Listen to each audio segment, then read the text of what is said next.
रोशनी की उम्र सिर्फ 11 साल थी, लेकिन उसकी आंखों में उम्र से कहीं ज्यादा समझदारी और गहराई थी।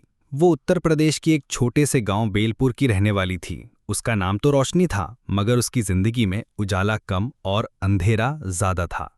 उसके पिता मजदूरी करते थे, कभी ईंट भट्टे पर तो कभी खेतों में। माँ गांव के कुछ घरों में झाड़ू पोछा करती थी। रोशनी की एक छोटी बहन भी थी जिसका नाम गुड़िया था। दोनों बहनों का स्कूल जाना सिर्फ एक सपना था। हर सुबह रोशनी अपनी माँ के साथ उठती, आंगन में झाड़ू लगाती, फिर बहन को संभालती और फिर चूल्हे में आग लगाकर चाय बनाती।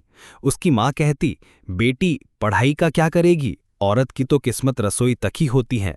मगर रोशनी की आंखें जब स्कूल जाते बच्चों को देखती थीं तो उसमें जलन नहीं होती थी, बस एक उम्मीद जागती थी।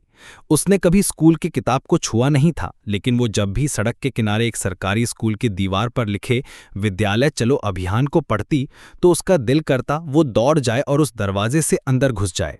एक दिन जब उसकी माँ बीमार पड़ गई तो रोशनी को अकेले ही घर संभालना पड़ा। वो छोटी थी, लेकिन हालातों ने उससे बड़ा बना दिया था। पास के एक पंसारी की दुकान पर उसने बर्तन मांजने का काम पकड़ लिया।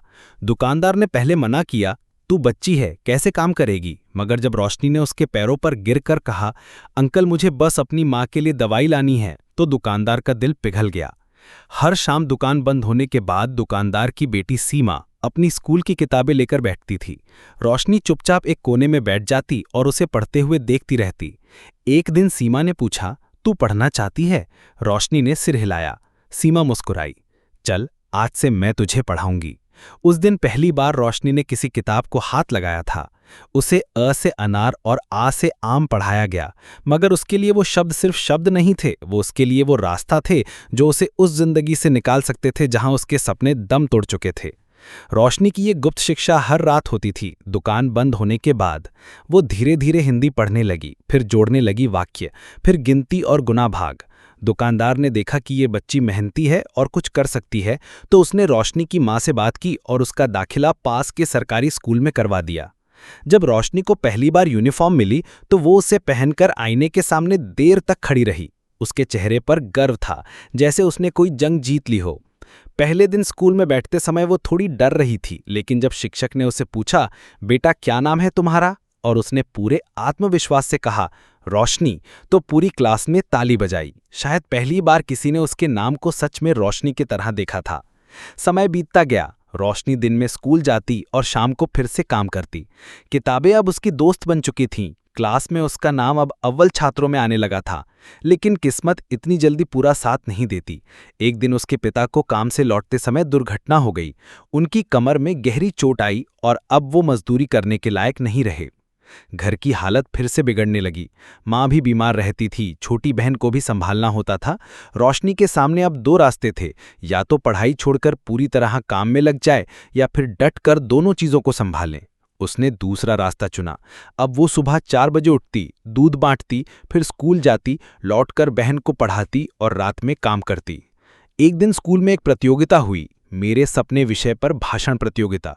रोशनी ने लिखा, मेरा सपना है कि एक दिन मैं टीचर बनूं ताकि हर उस बच्ची को पढ़ा सकूं जिसे कभी किसी ने कहा था कि पढ़ाई लड़कियों का काम नहीं होता। जब उसने ये मंच पर बोलना शुरू किया तो पूरा हॉल सन्न था। उसके शब्दों में इतनी सच्चाई थी कि वहां बैठे हर इंसान की आंखें नम हो गई। प्रतियोगिता में वो पहले स्थान पर रही। जिलाधिकारी जो मुख्य अतिथि थे, उन्होंने खुद खड़े होकर उसे शाबाशी दी और उसके लिए एक स्कॉलरशिप का ऐलान किया। अब उसकी पढ़ाई का खर्च सरकार उठाने लगी। रोशनी को एक नई राह मिली। 12वीं में उसने पूरे जिले में टॉप किया, फिर उसने बीएड किया और आखिरकार वही सपना सच हो गया। वो एक सरकारी स्कूल में शिक्षिका बनी। उसकी पहली पोस्टिंग उसी स्कूल में हुई जहां उसने पहली बार अ से अनार सीखा था। अब वो खुद बच्चों को पढ़ाती थी। हर बार जब वो किसी गरीब बच्ची को देखती तो उसमें उसे खुद की झलक दिखती थी। उसने स्कूल में एक नया अभियान शुरू किया, रोशनी की क्लास, जहां शाम को ऐसे बच्चों को पढ़ाया जाता था जो स्कूल नहीं आ सकते थे। एक दिन वो सड़क किनारे बैठी एक बच्ची को कचरा बीनते हुए देख रही थी। उसने पास जाकर पूछा, बेटा स्कूल जाती हो? बच्ची ने सिर हिलाया। रोशनी मुस्कुराई, चलो आज से तुम मेरी स्टूडेंट हो। उस दिन रोशनी को एहसास हुआ कि जब तक वो खुद अंधेरे से नहीं निकली थी, तब तक वो औरों के लिए रोशनी नहीं बन सकती थी। उसकी कहानी अब अखबारों में छपने लगी, टीवी चैनलों ने भी उसकी स्टोरी दिखाई, लेकिन रोशनी को किसी शोहरत से फर्क नहीं पड़ा। उसका असली इनाम हर दिन बच्चों की आंखों में चमकते सपने थे। अब जब कोई माँ अपनी बेटी को स्कूल भेजने से रोकती है, तो रोशनी खुद उनके घर जाती है, बैठती है, बात करती है और कहती है, मैं भी एक मजदूर की बेटी हूँ। फर्क सिर्फ इतना है कि मेरी माँ ने मुझे कभी रोका नहीं।